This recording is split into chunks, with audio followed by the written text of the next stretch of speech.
Ladies and gentlemen, boys and girls, I want to welcome you to another film room with Coach E. This is the time where we break down the film of the previous week's Browns game. This week, we have the Washington Commanders versus the Cleveland Browns. Cleveland Browns went on the road to take on a very hot contender in the Washington Commanders with a real hot young quarterback, Jaden Daniels. And just a couple plays we want to go over and teach you guys a little something, break down the game a little further than what you were watching it. So hopefully this helps out and makes you enjoy the game of football while you're watching it. See the things that I see when I'm watching the game, not just watching the touchdowns and the catches, but actually breaking down the blocking and the schemes and things like that. So we're going to start with the first play here. It is 14:55 left in the first quarter. First play of the game. We just got the kickoff. We are now set up on the 30-yard line. Browns come out in the pistol formation. Pistol formation meaning that Deshaun Watson is not as far back as he would be in the shotgun. He's about 5 yards back. The running back is about 7 yards back. So if it was a shotgun, they would be even with each other. And you have a receiver at the bottom of the screen, and you have a tight end at the bottom of the screen in the what we call the wing back position. We have two receivers at the top, and the running back, like I said, back 7 yards. So this is what we call an RPO. Once again, people, the run pass option. This is a play that works real good with a mobile quarterback, and it gives the defense a lot of things to pay attention to. It's a lot of ball handling. Ball handling means he could hand it off to the running back, he could keep it himself, and he could pass it himself, or he can run the ball. So it gives the defense a lot of things to pay attention to, and it freezes a lot of them. So you can have an opening somewhere, whatever decision the quarterback makes. It gives him a lot of openings because the defense is paying attention to all the ball handling that's going on. So this play, I always say that we will be really good doing this because this is what Deshaun Watson is good at, getting his athleticism involved in the play. So we're going to run this play and see what happens. Deshaun Watson gets a snap. He fakes it to the running back. And as you can see, that defender crashes real hard and tackles the running back because he just assumes that he handed the ball off. So that's his job. His job is that's what you call stopping the dive. If Deshaun Watson would have handed the ball to the running back, that would have been called a dive play right up the middle. So the defender crashes down and tackles the dive, and that gives Deshaun Watson the lane outside, and that gives Njoku time to come all the way across the formation at the bottom to come all the way over to the numbers over here by the 30-yard line. And Deshaun Watson has a very easy pass, and that Elijah Moore went up and takes that corner away. That's what you call a runoff. He's running the defender off just to have that open space up under there to give Deshaun Watson a clear throwing lane and to give Njoku a clear running lane after he makes the catch. This is a great way. This is Njoku's first game back off an injury, high ankle sprain. So this is a great way to get him involved in the offense early, keep him engaged, and just to see how he's doing coming off of that injury and coming in the game speed playing. So Deshaun Watson takes the ball. He passes to Njoku. He gets up about a 15-yard gain. That's, like I said, it was the first play of the game. It was really good doing that. I believe Kevin called a good opening play with that just to see what the defense would do with that and to see what kind of, like I said, shape Njoku was in, making his cuts and running full speed. That's great ball handling, great play design. Good thing on 1st and 10. Get a 15-yard gain. All right. I have a question. I heard you said orbit Yeah. motion. What makes that different than the other motions? So orbit motion, he went in kind of like a circular form. He kind of went backwards about 2 to 3 yards and kind of made like a half circle. That's what you call an orbit motion, just because he's making a half moon kind of circle and going outside and doing that runoff. Now, if it was just regular motion, he would go in a straight line from one side of the formation all the way to the other side of the formation. But since he did that little circular form, went back 2 or 3 yards and came right back to the line of scrimmage and ran that defender off, that's what you would call an orbit motion. It could be short orbit motion, but that's definitely an orbit motion. All right, this very next play here is a very critical play in the first drive. We still have the ball. It's 13:01 in the first quarter left. It's 4th and 1. Unfortunately, we didn't get it on 3rd and 1, so now we're stuck with 4th and 1. I kind of agree with this. Going with this right here, it's kind of no man's land a little bit. If you punt, yeah, you might get a good punt down and get the field position flipped to about the 5 or 4 or 3 or 2 1 yard line. But I guess Kevin wants to be aggressive and send a message and try and get the rhythm of the offense going since we haven't had any rhythm all year so far with the offense. So maybe that's what he's thinking in this situation. So I can kind of respect it. But once again, what we always talk about in the episodes, and if you haven't heard our explanation of the episodes, download Coach E Game for All Seasons wherever you get the podcast from, and also watch on YouTube, this YouTube channel right here, Coach E's YouTube channel. But so we're going to go with 4th and 1. Jameis Winston is in the game. Deshaun Watson is out of the game. Once again, I don't know why they make that switch on 4th and 1, but Kevin does. He's been doing it pretty much ever since he's been here, so can't be too surprised, but that doesn't mean I have to agree with it. So with this formation, we are really, really tight just because we have 1 yard to get, trying to make the illusion of the defense thinking we're getting real tight so we can run a dive or a quarterback sneak straight up the middle or something like that. So we still have our 2 receivers out at the top of the screen, but they're, like I said, they are really also tight. And then you have the tight end H-back at the bottom of the screen, running back 5 to 7 yards back behind Jameis Winston. Honestly, I would move him up a little bit more just so he can get closer to the line of scrimmage and the line to gain, which is that 49-yard line. I'm sorry, the 46-yard line. So let's see what happens here. Jameis goes under center, puts a foot back so the halfback can go into motion, and the tackle misses his block. The defensive end comes screaming off the ball straight up the field. He's playing that motion because now he's getting a sign that the play could be coming his way to get an extra blocker out there.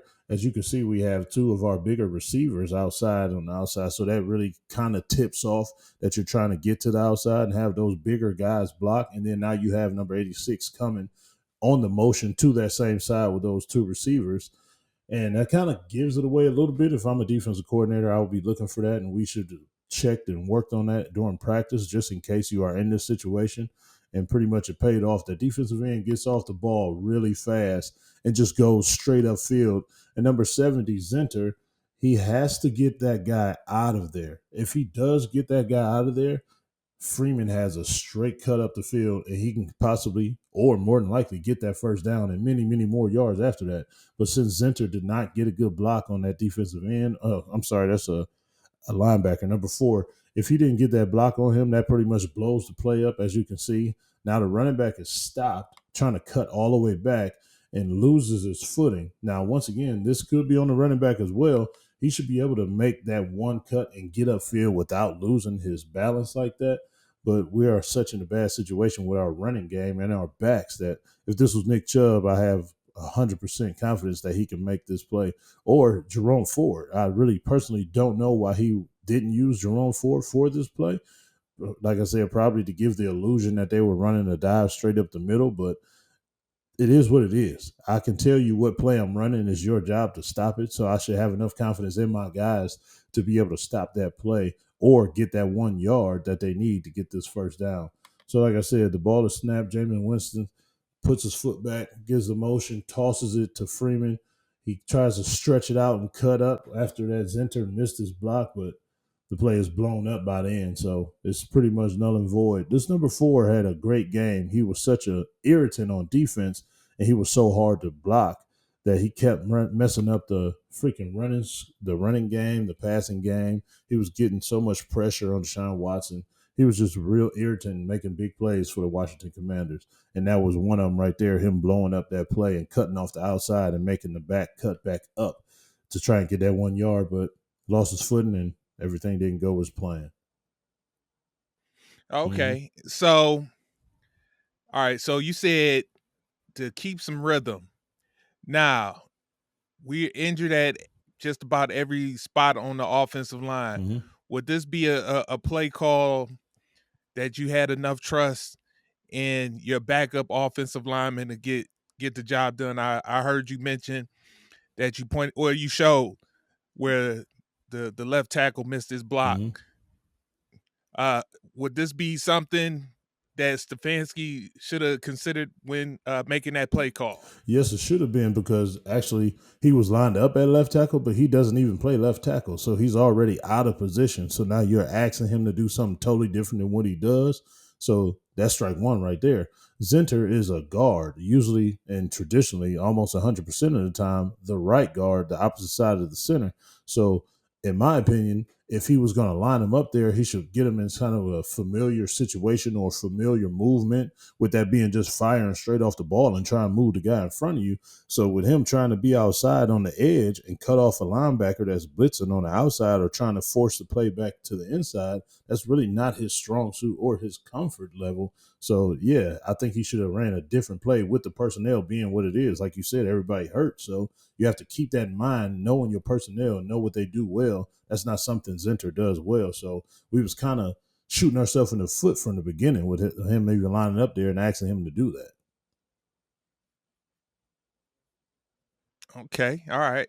And my next question, as far as him choosing to go for it here, and you said to get the the offense some type of rhythm. Do you think it's also because this is the scripted part of the the play calling, and the scripted part of the play calling has gone so well this season that he wanted to roll the dice so he could keep using his scripted plays, which have been highly successful this season? I don't know if it's necessarily that, because yeah, you want to script every situation that could come up, but I don't think he had 4th and 1 scripted. I think he did have certain plays that he would want to use if a 4th and 1 situation were to ever come up. But it just happened to be that 4th and 1 came so early in the game, and that, like you said, it was opening drive. But I think he was thinking in the back of his mind, the rhythm that Jaden Daniels and that Commander offense has been in, he has to try to get some points on the board. So he wants to keep that drive moving instead of punting and giving that hot offense the ball. So I'm thinking he's trying to just get points on the board so he's not playing from behind the whole game. That could be it with the scripted plays, but like I said, I don't think he kind of put that into the script, because usually with the scripted plays, he usually stays in front of the sticks, meaning like he gets positive yards pretty much every play, and he's really not in the 4th and 1 type of situation. So I don't think it was the scripted plays that led him to do that. I just think he was trying to get points on the board so he didn't have to play from behind.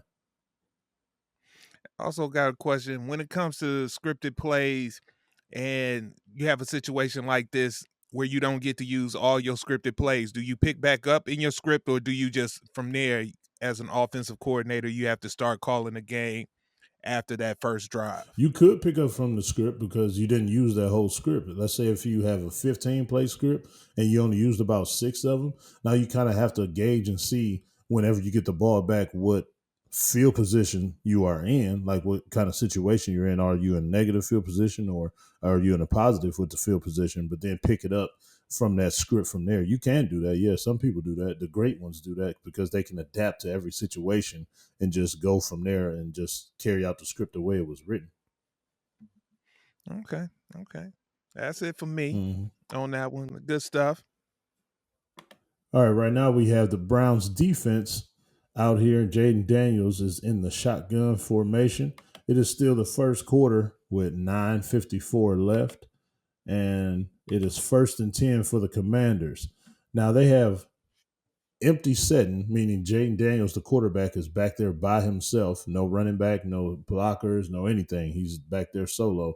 You have trips at the top of the screen, which means 3 receivers on the same side. And at the bottom of the screen, you have your doubles, which means 2 receivers next to each other at the in the formation. So you can see the Browns are crowding the line as if they're going to blitz and trying to get him to check out of what he thought was going to be there. So you kind of playing a chess game right here with everybody crowding the line of scrimmage just to make him think he's about to be under some kind of pressure, to make him make a bad decision or make him check into something that you want him to check into. And at this point, it looks like that he is checking into something that the defense wants him to check into. Because if you look at Martin Emerson, the corner at the very top of the screen, right above the number 4 in the 40-yard line, he sees something in the check. He sees something in what Jaden Daniels just echoed to the offensive line and to the offense.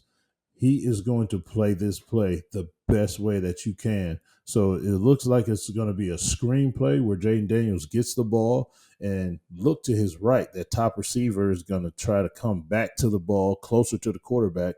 And those other 2 receivers that are very close to each other, their job is to block the other 2 DBs so the receiver can catch the ball and get upfield. And as you can see, there's nobody behind them because you have no safeties because everybody is on the line of scrimmage about to create some pressure, and everybody else looks to be in man coverage. So if you can get that ball to that receiver real fast, he can break a tackle or come through and have those other two receivers block damn good and be off to the house. So let's see what happens here.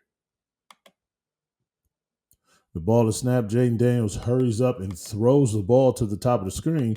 But as soon as he gets the ball, Martin Emerson, like I said before the play even started, he saw what they were checking to. He immediately takes off full speed, comes down towards the line of scrimmage, towards that receiver. So the other two receivers that were standing next to him cannot block him and make that play even harder to bust outside. So he held the outside contained.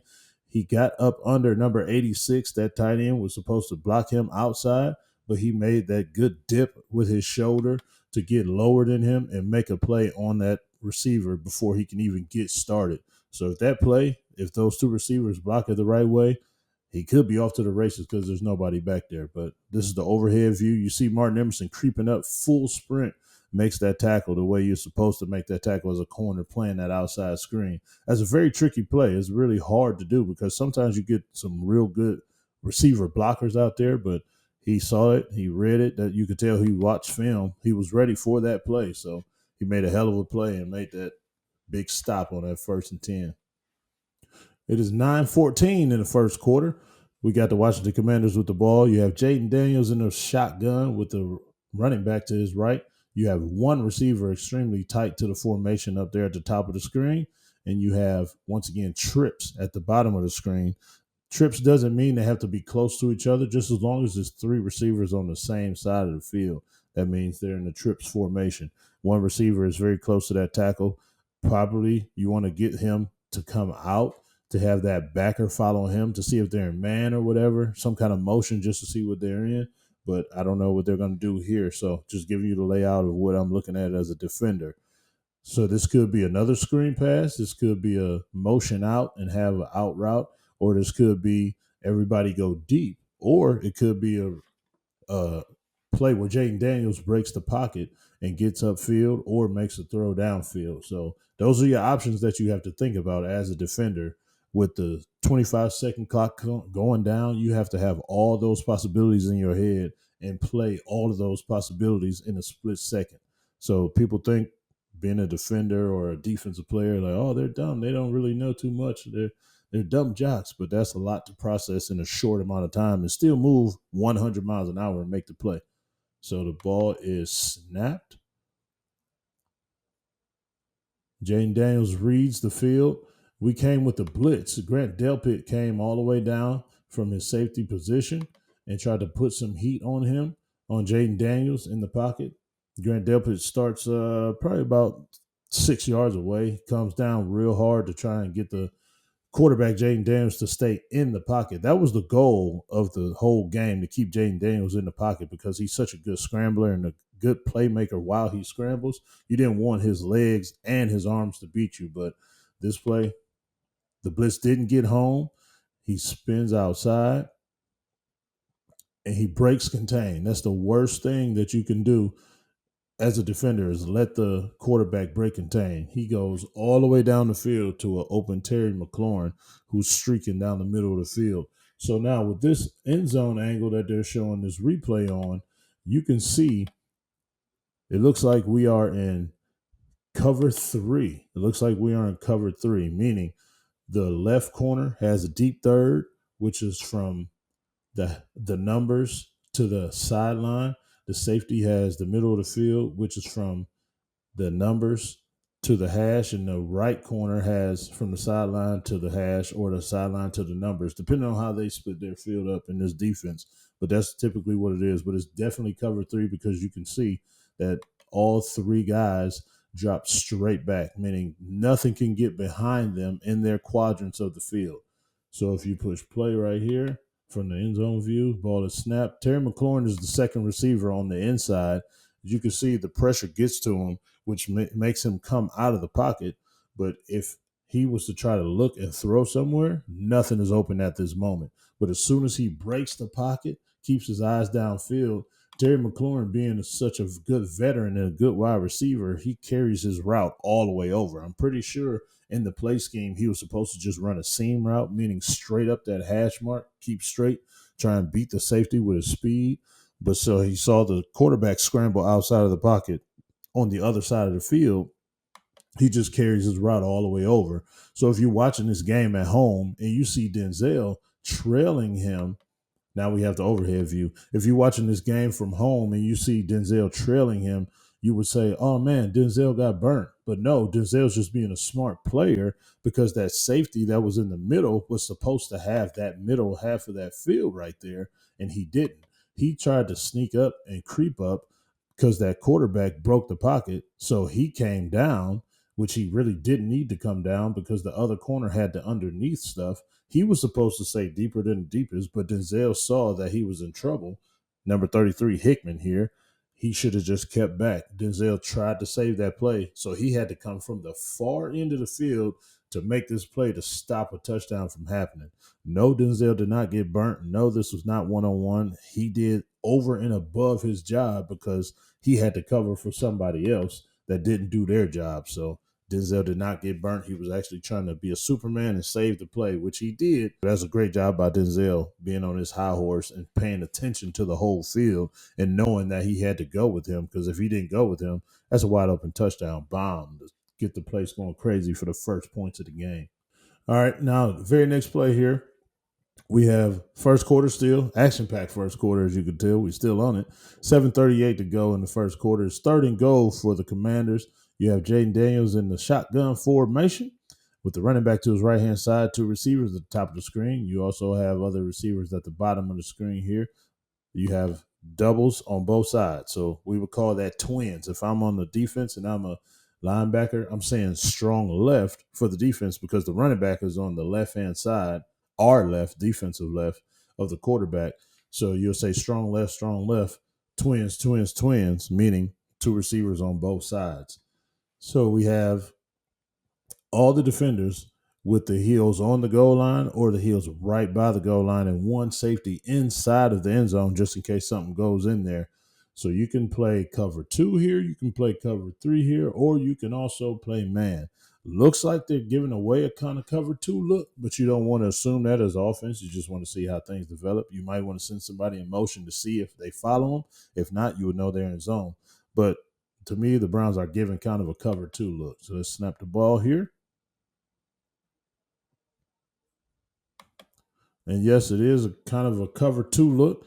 So you had Grant Delpit come down. He has the flats. The flats meaning the outside part of the field closer by the goal line. He has the flats. Martin Emerson went and took over the deep half or the deep quarter over there. And JOK, number 6, jumps into the vision of the quarterback. He was in his hook to curl spot. Hook to curl meaning that, okay, now we have the overview. This is a great part to explain what JOK does. As you can tell, Grant Delpit is telling JOK to move over just a little bit because he has to get to his left to get the flat area. The flat area, like I said, is that 5-yard line to the goal line. Martin Emerson drops back to get his back if anything beats him deep. And therefore, JOK has to go kind of like at an angle or just to the straight left to get the hook to curl area, which means one of these receivers could run a 5-yard hook, meaning they'll run 5 yards and turn around, make their stuff available for the quarterback to throw between the numbers right there.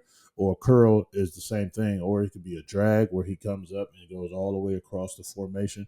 So JOK gets the proper depth and the proper reaction to the quarterback's eyes. He reads it and picks the ball off.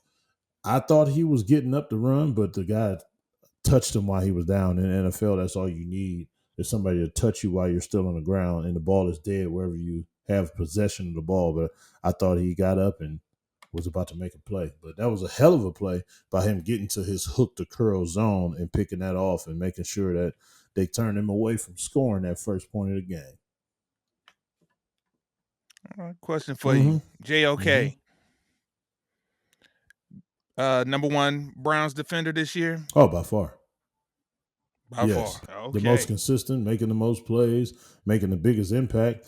And just being consistent. Like I said, everybody else has made splash plays here or there, but he has been consistent every single game by making a big play, important play, or just a lot of plays every single game. All right. So with that, well, I'll ask my second question. We got a little something coming up later on, Mm-hmm. so I'll wait till you get to that, and I'll ask that then. Okay.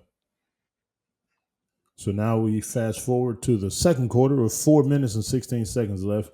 Commanders have a 10-3 lead. It is 4th and 3. This is a very huge play, especially since where they have the ball at. If you get to stop here as a defense, you have great field position for your offense, almost going into a last drive before halftime to get points on the board, tie up the game, or possibly at least get 3 points to make it a 10-6 game. So this is a very important time. You need to get this stop just to get yourself back into the game. 4th and 3. Jaden Daniels empty by himself again. You have trips at the bottom of the screen. It's not a bunch formation, but it's a diamond trips formation, meaning a receiver in the back, another receiver in the back with another receiver on the line of scrimmage, making a triangle diamond type of situation. At the top, you have those doubles again, very close to each other. So you can expect a rub route right here at the top of the screen between those two receivers, because look how close our DBs are. If anybody runs, so the guy in the back, if he runs towards the line of scrimmage and crosses behind the front receiver, that outside receiver, they will have to communicate and make sure one of them goes that way and not run into each other and leave one, or if not the worst situation, have two of them be open just because it was a rub route or a pick play and they run into each other. Somebody's wide open. And at the bottom of the screen with this triangle trips right here, you have to communicate as well with JOK, McLeod, and Emerson at the bottom of the screen. You have to let each other know who has who in what situation. So typically JOK would have that closest inside receiver because he can run a drag route across the middle, and Emerson could have that bottom receiver. He could go straight up the field or he could run an out route, and McLeod can have that middle top receiver, the one closest to the line of scrimmage. He can just do a turnaround, go to the sticks, and make himself available. So there's many options that the offense could take here. Let's see what they got. Motion at the top of the screen, seeing that we're in man, he followed him. So now JOK, he comes down. This was a great blitz disguise. You are always taught as a defensive end. Now, JOK, I'm going to try and give him a pass for this situation, but it's kind of hard for me to do it because he's such a good athlete. You are always taught to go for the upfield shoulder. The upfield shoulder, meaning on the Jaden Daniels, is that right hand, his throwing hand. You want to stay close to that so he doesn't break contain. Break contain meaning go outside of you to get outside of the pocket where he's wide open and can make a running play and can make another throw like he did earlier to that Terry McLaurin, come all the way across the field. So you want to stay on that upfield shoulder so he can stay contained, keep him in the pocket, and wait for your friends to get there with the pass rush that they have. You do not want to let him break contain. So what does JOK do? He's busting his ass, getting back there to the passer, and he takes the wrong angle, and immediately Jaden Daniels takes off for a good 35-yard run. So that's the worst case scenario. You had him dead to rights. JOK has to be an athlete, a better athlete, make this play right here, get off the field, and just imagine if he got that sack that deep into territory where they could have got the ball back for the offense. That would have been a huge play. But turn around and it's a freaking huge play for the offense because we lost contain. I don't know. I can't give him a pass. I just can't because he's a better athlete than that. He needs to make that play. So you can never, ever, ever let the quarterback break contain. Not any quarterback, but let alone one of the fastest, most athletic quarterbacks in the league. If that happens, that's going to be the result of every play that you make of him breaking the containment on your defense. All right, and with that being said, you say in order for him to what was the best angle as far as going at Jaden again? The upfield shoulder, upfield, your upfield, not their upfield. So if I'm a defender coming towards him, he's a right-handed quarterback.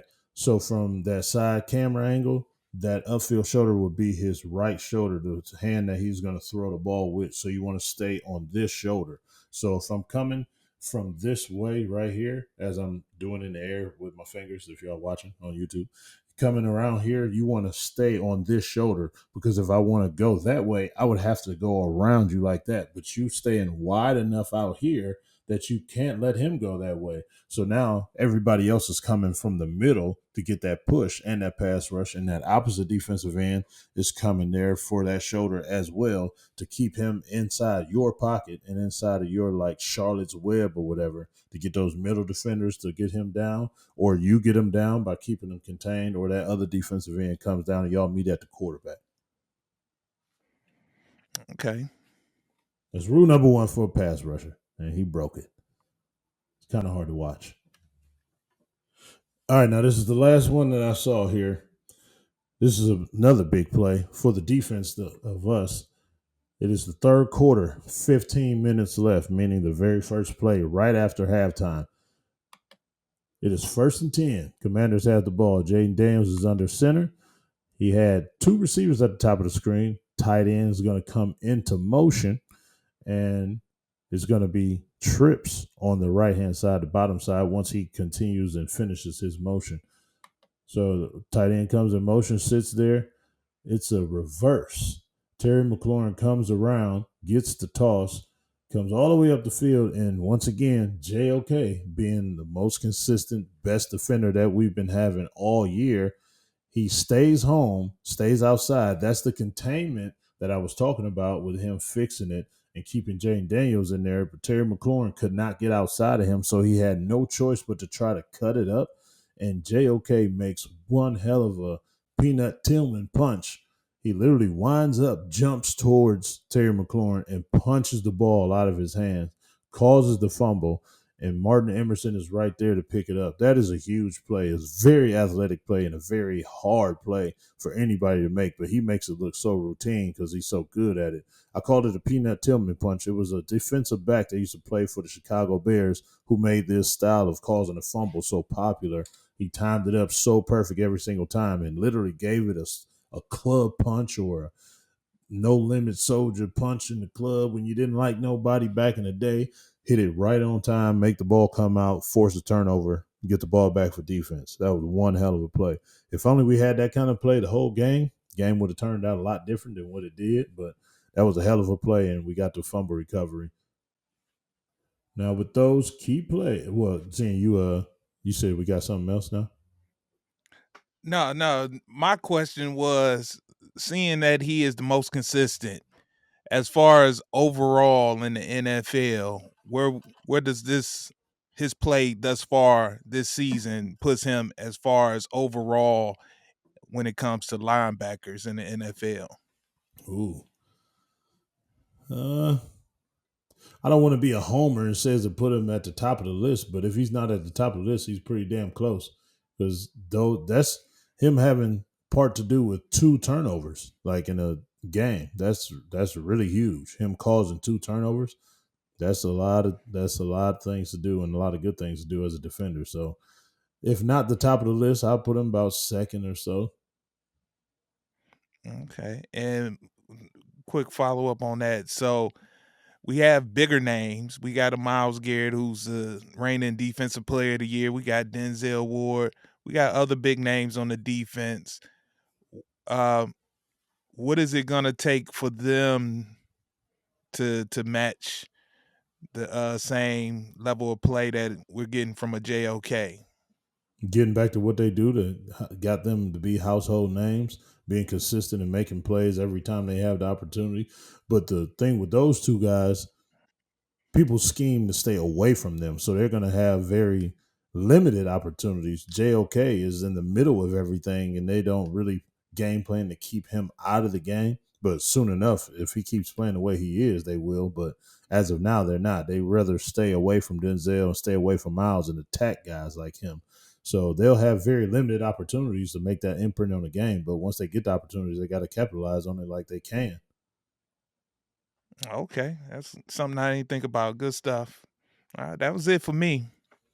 Well, that's it for me too, brother. That concludes another Coach E's Film Room. Hopefully that helped y'all. And please Try to apply everything that I'm telling you and everything you learning and everything you watching to every single Browns game. If not Browns game, whatever game you watching, try and look for these little things that I'm breaking down and explaining. Trust me, it'll make footballs way better to watch and you'll have more fun and understanding the game. Maybe you can help and teach other people too.